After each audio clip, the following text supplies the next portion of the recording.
سورہ الروم میں اللہ تعالیٰ نے فرمایا منیبین الیہ واتقوا، رجوع لاؤ اللہ کی طرف اور اس سے ڈر جاؤ، وَأَقِيمُوا الصَّلَاةَ، اور نماز کو قائم کرو، وَلَا تَكُونُوا مِنَ الْمُشْرِكِينَ، اور دیکھو مشرکوں میں نہ ہو جاؤ۔ یعنی سورہ روم میں اللہ تعالیٰ نے فرمایا جو نماز قائم نہیں کرتا وہ مشرکوں میں سے ہے، یہ عمل مشرکوں والا ہے۔ پاکستان کے شناختی کارڈ میں اسے مسلمان لکھ دیا جائے گا، اللہ کے ہاں نہیں ہے۔ اور پھر جو صحیح مسلم میں 246 نمبر حدیث ہے، ترمذی میں بھی موجود ہے کہ بندے کے کفر اور اسلام، شرک اور ایمان کے درمیان فرق نماز ہے۔ جناب جامعہ ترمذی میں موجود ہے، ایک تابعی ہے سیدنا عبداللہ بن شقیق، وہ فرماتے ہیں کہ صحابہ کرام ترک نماز کے علاوہ کسی اور گناہ کو کفر نہیں سمجھتے تھے سوائے ترک نماز کے۔ صحابہ کرام یعنی ترک نماز کرنے والے کو کافر سمجھا کرتے تھے۔ آپ کے شناختی کارڈ مسلمان ہی ہے، وہ اس سے کوئی فرق نہیں پڑتا، آپ جتنا مرضی کہتے رہے۔ پھر جامعہ ترمذی میں حدیث ہے جس نے جان بوجھ کے نماز چھوڑ دی، اللہ کا ذمہ اس سے اٹھ گیا، اس نے کفر کیا، عملاً وہ کافر ہے۔ ہم عقیدے میں اسے کافر نہیں کہتے اعتقاداً، لیکن عملاً تو کافر ہے۔ تو آپ نے عملاً کفر کے ساتھ اللہ کے سامنے پیش ہونا ہے، نعوذ باللہ من ذالک۔ پھر سنن ابی داؤد میں حدیث ہے قیامت والے دن سب سے پہلے نماز کے بارے میں سوال ہوگا، اگر وہ اس سوال میں فلاح پا گیا تو وہ فلاح پا گیا، اور اگر وہ اسی میں فیل ہو گیا تو اگلے سوالات میں بھی فیل ہو گیا۔ پھر مسند امام احمد میں حدیث ہے، مشکات المصابیح کے اندر بھی موجود ہے، نبی علیہ السلام نے فرمایا کہ قیامت والے دن نماز انسان کے لیے نور ہوگی، دلیل ہوگی اور نجات کا ذریعہ ہوگی، جو نماز پڑھنے والا ہے۔ اور جو بے نمازی ہے اس کے لیے نہ کوئی نور ہوگا، نہ کوئی دلیل، نہ نجات، الٹا اس کا حشر حامان، فرعون، قارون اور امیہ ابن خلف کے ساتھ ہوگا، والعیاذ باللہ تعالی۔ اللہم اجرنا من النار، اللہم من احییتہ منا فاحیہ علی الاسلام ومن توفیتہ منا فتوفہ علی الایمان۔ سنن ابن ماجہ میں حدیث ہے، ابو درداء رضی اللہ تعالیٰ عنہ کہتے ہیں مجھے میرے خلیل محمد رسول اللہ نے یہ نصیحت کی تھی کہ اللہ کے ساتھ شرک نہ کرنا، خواہ تمہارے ٹکڑے ٹکڑے کر دیے جائیں یا تمہیں آگ میں زندہ جلا دیا جائے، شرک نہ کرنا۔ اور دوسری وصیت کیا کی؟ آپ صلی اللہ علیہ وآلہ وسلم نے فرمایا کہ جان بوجھ کر کبھی نماز نہ ترک کرنا ورنہ اللہ کا ذمہ تمہارے معاملے میں اٹھ جائے گا۔ اور تیسرا فرمایا کہ شراب نہ پینا یہ تمام برائیوں کی جڑ، والعیاذ باللہ تعالی۔ تو اب یہ کئی لوگ کلپ دیکھیں گے، چاہے وہ کورونا کے ڈر سے ہی دیکھ لیں، ان کے لیے میں آسانی کے طور پہ نماز کی ترغیب کے اعتبار سے بتا دوں کہ میرے بھائیوں دن رات میں صرف 17 رکعتیں آپ پڑھ لیں تو کتابوں کے خدا نے ہمیں جو بتایا نا، آپ کی پرسش کوئی نہیں ہونی، صرف 17 رکعتیں، 2 فجر کی، 4 ظہر کی، 4 عصر کی، 3 مغرب کی، 4 عشاء کی۔ باقی سب نفلی باتیں آپ انہیں سنت مؤکدہ کہہ دیں، آپ انہیں وطر کہہ دیں، آپ نوافل کہہ دیں۔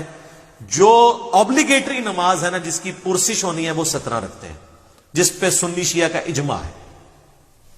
اس کی سپورٹ میں حدیث بخاری مسلم دونوں میں حدیث ہے، ایک دیہاتی شخص نبی علیہ السلام کے پاس آیا تو اس نے کہا یا رسول اللہ مجھے کوئی عمل بتائے میں جنت میں چلا جاؤں۔ آپ نے فرمایا کہ اللہ تعالیٰ کے ساتھ کسی کو شریک نہ ٹھہراؤ، صرف اسی کی عبادت کرو، تم جنت میں داخل ہو جاؤ گے۔ 5 وقت کی فرض نماز کو قائم رکھو، فرض زکوٰۃ ادا کرو اور فرض روزے رکھو۔ حج اس وقت تک فرض نہیں ہوا تھا۔ یہ 4 باتیں آپ نے ارشاد فرمائی۔ شرک نہیں کرنا، شرک پہلی چیز ہے پہلی جس تو بچنا ہے۔ اس کے بعد نماز، فرض نماز، فرض زکوٰۃ اور فرض روزہ۔ تو اس نے کہا یا رسول اللہ صلی اللہ علیہ وسلم نہ میں اس میں کوئی زیادہ کروں گا نہ اس میں کوئی کمی کروں گا، یعنی میں نے سے زیادہ بھی نہیں پڑھنی، کم بھی نہیں پڑھوں گا۔ اور یہ بات کہتا ہوا وہاں سے نکل گیا۔ نبی علیہ السلام فرمایا کسی نے جنتی کو دیکھنا ہے، اس شخص کو دیکھ لے۔ اچھا، اسی کو سپورٹنگ ایک اور طریق ہے بخاری اور مسلم میں، وہی بخاری مسلم دونوں میں ہے کہ ایک اس طرح نجد کا رہنے والا ایک پینڈو شخص جو پراندہ حالت تھی جس کی حضور کے پاس آیا، تو وہ اسی لیے آیا کہ اللہ کے نبی علیہ السلام کے اوپر ایمان لے کر آئے۔ تو اس نے پوچھا یا رسول اللہ صلی اللہ علیہ وسلم بتائیں اسلام کیا ہے؟ تو آپ نے فرمایا اسلام یہ ہے کہ تم 5 وقت کی فرض نماز کو قائم رکھو۔ اس نے کہا یا رسول اللہ فرض کے علاوہ بھی ہے کچھ؟ فرمایا ہاں، نفل ہیں وہ تمہاری مرضی، اگر پڑھنا چاہو تو پڑھ لو، نہیں پڑھنا چاہتے نہ پڑھو. اور یاد رکھیے گا احادیث میں سنت کی ٹرم یوز نہیں ہوتی ہے، یہ محدثین کی ٹرم ہے. سنتیں جو ہم موقدہ پڑھتے ہیں ان کو بھی نفل کہا جاتا ہے. نفل ان کہا جاتا ہے اضافی نماز. انفال مال غنیمت اضافی مال، نفل کا مطلب اضافی چیز ہے. پھر نبی علیہ السلام نے فرمایا کہ فرض زکات ادا کرو. اس نے کہا رسول اللہ فرض زکات وہ جو 2.5% ہے، اس کے علاوہ فرمایا اس کے علاوہ نفلی صدقات وہ تمہاری مرضی کر لو، نہیں کرنا چاہتا نہ کرو. پھر آپ فرمایا فرض روزے رکھو رمضان کے. کہ رسول اللہ اور روزے؟ فرمایا وہ نفلی روزے ہیں تمہاری مرضی، منڈے کا، تھرسڈے کا، ایام 20 کے روزے جو بھی ہیں وہ رکھنا چاہو تمہاری مرضی ہے، لیکن فرض یہی ہے. تو اس نے کہا کہ اس رب کی قسم جس کے قبضے قدرت میں میری جان ہے، نہ میں اس میں کوئی زیادتی کروں گا، بس جتنا دسیا اس تو اگے نہیں میں، نہ اس میں کبھی کروں گا. اور یہ وہ صحابہ کہتے ہیں یہ کہتا ہوا وہاں سے نکل گیا. تو آپ صلی اللہ علیہ وآلہ وسلم نے فرمایا کہ اگر یہ اپنی بات پہ قائم رہا تو یہ نجات پا گیا. یہ بالکل کلیئر کٹ ہے کہ فرض نماز آپ نے قائم رکھنی ہے. اچھا لوگوں کو یہ بات سمجھ نہیں آتی تو میں نے ان کے لیے اینٹی وینم اور پھکی تیار کی ہے کہ کبھی آج تک کسی نے کہا ہے کہ جو پیر اور جمعرات کا روزہ نہ رکھے اس کے رمضان کے روزے قبول ہی نہیں ہوں گے. تو یہ نفلی روزے نہیں ہیں، سنت روزے ہیں. ایام 20 کے 13 14 15 کے بخاری مسلم میں حدیث ہے کہ چاند کی 13 14 15 کو آپ علیہ السلام نے کبھی روزے نہیں چھوڑے. یہ سنت موقدہ ہیں یہ والے بھی روزے. کبھی کس نے کہا جو یہ نہ رکھے اس کے رمضان کے نہیں ہوں گے. کبھی کس نے کہا جو عام صدقہ خیرات نہیں کرتا اس کی زکات بھی قبول نہیں ہوگی. الٹا یہ تو بڑے بڑے لینڈ لارڈ کو کہہ رہے ہوتے ہیں بس زکات دیں، پھر کام چک کے رکھو جو مرضی، سانو بس مدرسے میں زکات دے دو تو مال پاک ہو گیا، 2.5% ہی دے دو. نماز کے بارے میں کیوں ساتھ رکھتے ہیں اور ایڈ کرتے ہیں؟ چھڑی عشاء دی 17 رکعتاں دس دیتی ہیں صرف عشاء کی، حالانکہ دن رات میں 17 رکھتے تھی. 2 فجر 4 ظہر 4 عصر 3 مغرب 4 عشاء. انہوں نے کتنا ظلم کیا اور لوگوں نے نماز پڑھنی چھوڑ دی اس کی وجہ سے. الحمدللہ ہماری ویڈیوز کی برکت سے ہزاروں لوگوں نے نماز شروع کی ہے جب ان کو یہ آسانی پتہ چلی کہ یار اصل نماز تو یہ ہے جس کا سوال ہونا ہے. لیکن میں ایک انصاف کروں، ابو داؤد میں ایک حدیث ہے کہ نبی الاسلام فرمایا قیامت والے دن اگر کسی شخص کے فرضوں میں کمی نکلی تو اللہ تعالیٰ فرشتوں سے کہے گا کہ اگر اس کی کوئی نفلی عبادت ہے نا تو وہ فرضوں کی جگہ تول لو. سنت نہیں نفلی. یہاں سے بھی پتا چلے گا کہ سنت کو نفلی کہا جاتا ہے ٹرم میں، حدیث کی ٹرم میں. تو سنت موقدہ اگر آپ پڑھنا چاہتے ہیں ضرور پڑھیں، یہ آپ کو فائدہ ہی پہنچائیں گے. اور کئی لوگوں نے فرض شروع کیا، آہستہ آہستہ خود بخود سنت کے اوپر آ گئے. لیکن شروع میں آپ لوگوں کو تکلیف میں ڈالیں گے نا تو یہ آپ زیادتی کر رہے ہیں. وہ بخاری مسلم میں حدیث ہے کہ نبی علیہ السلام فرمایا جو فرض کے علاوہ 12 رکعتیں پڑھ لے اسے جنت میں محل ملے گا. 4 زور سے پہلے، 2 زور کے بعد، 2 مغرب کے بعد، 2 عشاء کے بعد اور 2 فجر سے پہلے. اس کے اوپر میرے لادہ سے کلپ موجود ہے.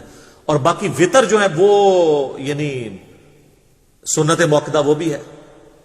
سنن کبری البیہقی میں، المصنف ابن ابی شیبہ میں مولا علی کا قول ہے کہ وطر سنت ہے، سنت ہے، سنت ہے، مگر اسے مت چھوڑو، پڑھ لو.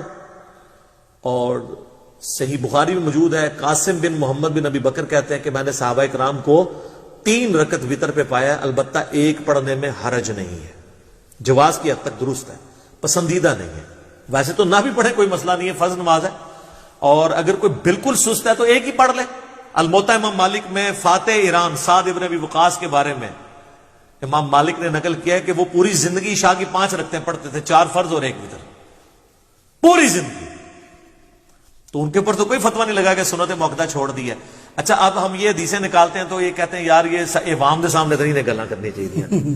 سر عوام کے سامنے ہی تو کرنی چاہیے. خواص تو پہلے ہی اللہ کے فضل سے اتنی نمازیں پڑھ رہے ہیں، وہ تو پڑھتے رہیں گے. عوام الناس تو پڑھتی کوئی نہیں ہے، ان کو پڑھانے کے لیے باتیں کرنی پڑ رہی ہیں. یا تو کہ میرے کہنے سے لوگوں نے تہجد اشراق چاہ چھوڑ دی ہو یا میں نے خود چھوڑ دی ہوئی ہو، پھر تو آپ کو بلیم کریں. اور اگر کوئی چھوڑ بھی دیتا ہے تو اس کے اوپر کوئی اس طرح کی گرفت تو نہیں ہے.